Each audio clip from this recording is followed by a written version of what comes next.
The rear cargo area of your vehicle has a number of great features for travel and storage. The load floor itself is designed to hold a maximum load of 187 pounds, or 84 kilograms, and it will illuminate once the liftgate is opened. You'll find additional storage by lifting up on the lower storage lid handle.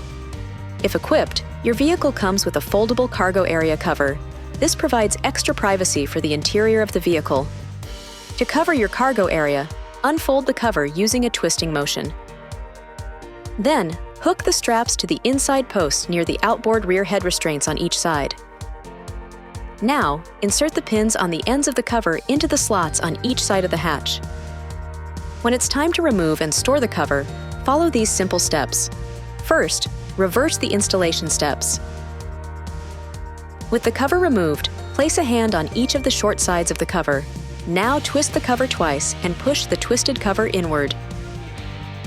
The cover will remain folded for storage. Your vehicle also has tie-down hooks located on the cargo area sides. These should be used to safely secure loads when the vehicle is moving. This video is not intended to take the place of your owner's manual. For complete details and other important safety information, please see your owner's information.